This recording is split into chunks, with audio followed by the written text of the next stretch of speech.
ထမအောင်ဆုံးအနေနဲ့တင်ဆက်ပေးချင်တဲ့သတင်းအကြောင်းအရာကတော့တာချီလိတ်မြို့မှာအမျိုးသမီးငယ်တို့ဆိုးရွားစွာအသက်ခံရမှုကိုအဖွဲ့ပေါင်းစုံပူးပေါင်းပြီးတော့အမှုမှန်ဖုံးကွယ်ရန်ကြိုးပမ်းနေဆိုတဲ့သတင်းကိုတင်ဆက်ပေးချင်ပါတယ်။တာချီလိတ်မြို့မှာလွန်ခဲ့တဲ့၄-၅ရက်ခန့်က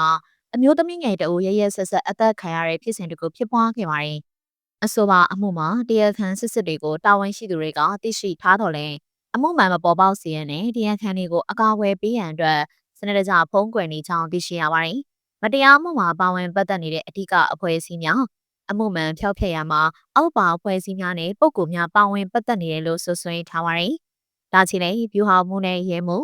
မြို့နယ်စေယုံအုပ်ကြီး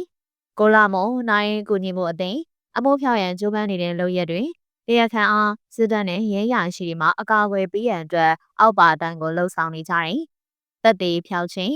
Sky Club KTV နဲ့ရွှေရည်စေတဲခိုခန်းတို့မှာ CCTV မှတ်တမ်းများကိုစစ်တပ်ကတင်စီသွားပြီးတော့အပြစ်လူများမသိအောင်ဖုံးကွယ်ထားပါတယ်။စင်းမှတ်တမ်းလိမ်ခြင်းတိတ်ဆုံးသူရဲ့ကိုယ်ခန္ဓာမှာပြပဒဏ်ရာများရှိနေတော့လဲရဲစစ်ဆေးမှုတွေကဖုံးကွယ်ထားပြီးတော့စင်းမှတ်တမ်းများမပြုလုပ်ဘဲထားပါတယ်။အလောင်းဖျောက်ခြင်း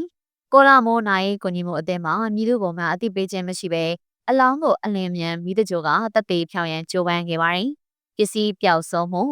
တေဆုံးသူအမျိုးသမီးမှာလောဝေရနာများပျောက်ဆုံးနေခြင်းမရှိဘဲဖုန်းတစ်လုံးသာပျောက်ဆုံးနေပါတယ်။တရားခံများရဲ့နောက်ခံကျူးလွန်သူကဝါလက်နက်ကိုင်အဖွဲ့အစည်းများစစ်တပ်နဲ့ရဲရရှိများနဲ့ပူးရဲကမွေးရစေဝါမှောင်ခိုလုပ်ငန်းများအတူလုပ်ကိုင်နေသူများဖြစ်ကြောင်းနဲ့ဝေကြေးအမြောက်များသုံးစွဲနိုင်သူများဖြစ်ကြောင်းသိရှိရပါတယ်။၎င်းတို့အတွက် Sky Club KTV မှာအောင်ပွဲခံရကိုပိုင်နေရာတစ်ခုတစ်ဖြစ်နေတယ်လို့ဆိုပါတယ်။တာချီလိတ်မြို့မှာအစင်လာရတရက်ခန့်ကတက်နေရဲကိုပိုင်ပါက